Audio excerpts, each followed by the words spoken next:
لازم نرجع نصلح ونرجع نتكلم ونرجع نشتكي ونتعاتب ونقول، أو ناخد قرار وننهي العلاقة.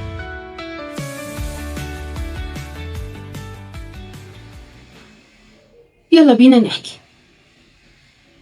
أصعب سؤال ممكن أتسأله سواء في الرسايل أو في الجلسات، لما زوجة رقيقة تيجي تقولي أنا للأسف ما بقيتش أحب زوجي ومش قادرة أكمل حياتي معاه، وياريت الأمر أو السؤال يقف عند النقطة دي، لكن بتزيدني من الشعر بيت وتقولي إن بقى فيه طرف تالت، شخص تالت اداني الاهتمام وبقى بيسمعني، شخص تاني حسسني بالراحة وحسسني إني موجودة، اداني حب واداني احتواء وبقى بيسأل عليا، وتفضل تزيدني كده من الشعر بيت وأنا منتظرة وبسمع.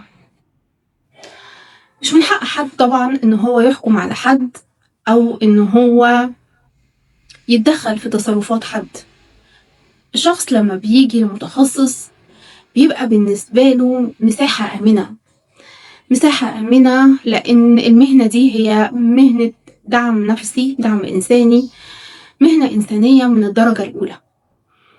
مش من حقي وأنا بسمع تفاصيل إعجاب الزوجة دي بالشخص التاني إني أقيمها بأي تقييم، لا تقييم ديني ولا تقييم مجتمعي ولا تقاليد وعادات ولا أي شيء. أنا بحكم على مشاعر إنسانة. السيدة الفاضلة اللي بتكتشف بعد فترة إن الحياة الزوجية أصبحت مش موجودة، هي هما مستمرين علشان خاطر في أطفال وعلشان خاطر البيت ما ينفعش يتهد، لكن في الوقت ده هي ابتدى يبقى فيه طرف تالت، أيا كان الطرف التالت ده بقى زميل عمل، من السوشيال ميديا، من النادي، من الأصدقاء، من الأسرة، أيا كان.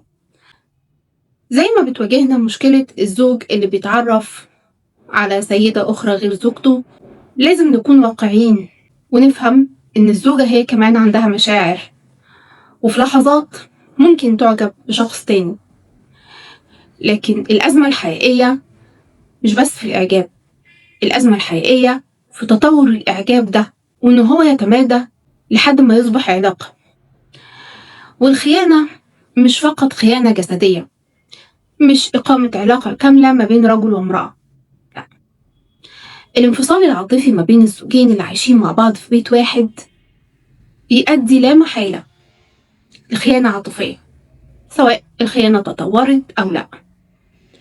طيب وقتها نعمل إيه؟ أرجع تاني لفكرة إني أنا ما بقاش في علاقة بيني وبين زوجي، أو هو ما بقاش بيحبني وأنا ما بقيتش أحس معاه بأي مشاعر. لازم نرجع نصلح ونرجع نتكلم ونرجع نشتكي ونتعاتب ونقول، أو ناخد قرار وننهي العلاقة. لكن قبل ما ده يحصل لازم نوقف العلاقة مع الشخص التالت ده، لأنها بتوصلنا لمرحلة إن الشخص ده مش قادر يبص لنفسه في المراية، هتوصله لدرجة من عدم احترام الذات ممكن ما يقدرش يتعالج منها. الإنسان لما بيخون نفسه أولا، بيخون ربنا سبحانه وتعالى، مش بيخون الشخص اللي معاه، بيخون علاقته بيه. مفيش حاجة في الدنيا أهم من إننا نفقد احترامنا لذاتنا. ونصيحة للطرف الثالث اللي بيحاول يتكلم مع زميلة عمل بقى أو سيدة من السوشيال ميديا أو أيا كان، أي سيدة متزوجة هي خط أحمر. سيدنا النبي عليه الصلاة والسلام أمرنا بعدم التخبيب، والتخبيب ده هو إني أنا بالعامية كده إني أفضل أذكر مساوئ الزوج أمام زوجته، والعكس صحيح، أفضل أذكر مساوئ الزوجة أمام زوجها لحد لما الطرف ده يبقى كاره اللي قدامه وعايز يبعد عنه. التخبيب ملعون، سيدنا النبي لعن التخبيب، وأتمنى إننا نضع ده قدام عينينا. لايف كوتش دكتورة أمية عبد الرازق.